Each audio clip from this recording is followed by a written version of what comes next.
DweebCast. Hey guys, welcome back to DweebCast. I'm Andy Reesmeyer, hanging out here with David Rodriguez from Stuff We Like. Today we're talking Game of the Year 2013. It was a pretty amazing year in gaming, wasn't it? Absolutely. Not. I know. There were more misses than actual hits because there is only one Game of the Year, and that is the only one good game that came out this year, Grand Theft Auto 5. You've got an amazing game that has scope like none other. It's one of the largest games of all time, in which you've got this vast Los Angeles city. You can go to Venice, you can go to Santa Monica. You show this game to people who just don't even play games and simply live in LA, and they're like, well, that's my neighborhood, man. You've never had a game like that before.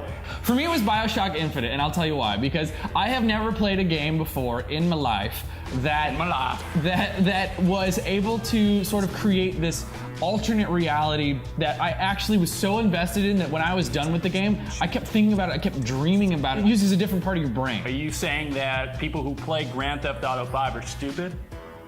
No, but you are what you play, you know? I mean, I think it's a... So you didn't play Grand Theft Auto 5? I did. And I think it was amazing. Said. I agree with you in terms of, like, it has trumped every other Grand Theft Auto. It is the biggest and baddest GTA of course ever made. I think that as far as a technical achievement, it is phenomenal, but I don't think that a video game has to be that to be the best game of the year. Strip clubs. Okay, well...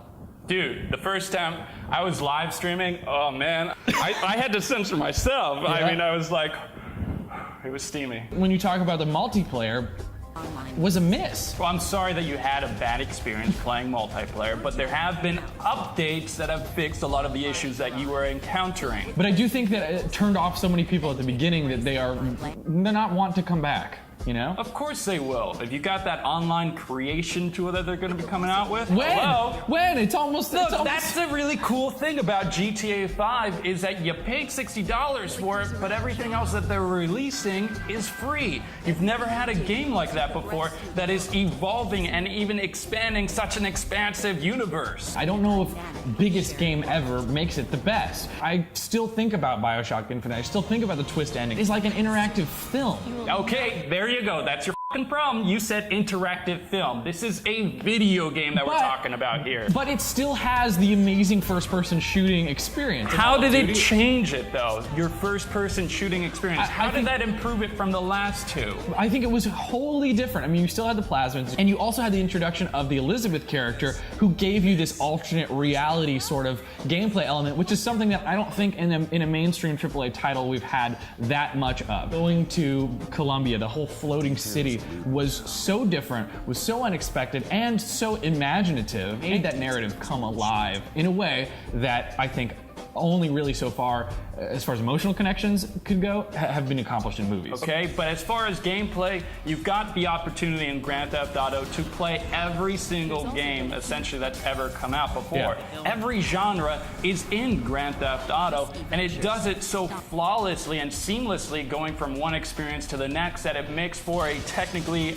amazing game that you only have to spend $60 on, man. Well, yeah, it's versatile, but it spends a lot of time trying to be all of these things, whereas BioShock can just focus on being an amazing first-person shooter with a great story. But why do you want one game to only do one thing when you could get one game that does everything? Grand Theft Auto 5 is the reason to stay with the current generation of consoles. You don't need to get an Xbox One or a PlayStation 4 because you've already got something here that is going to be far more entertaining than any of those consoles have. I'll give it to you there. Oh, BioShock Infinite sucks ass, and I'm winning.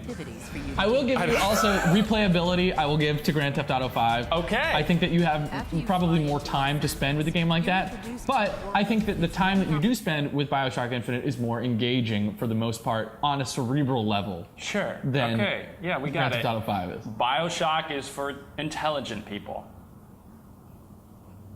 Before we go, we got a giveaway from our friends over at Logitech. This is the Logitech Harmony Ultimate. It is a total home control device. You can use it. This is awesome. I know, it's pretty nice. It's got a touchscreen, hooks up with your phone too. You can control your TV, your Xbox, everything you got. We asked you to tweet us at DweebCast your favorite robot apocalypse. We're gonna choose a tweet right now. Let's see. It comes from @DinaJ.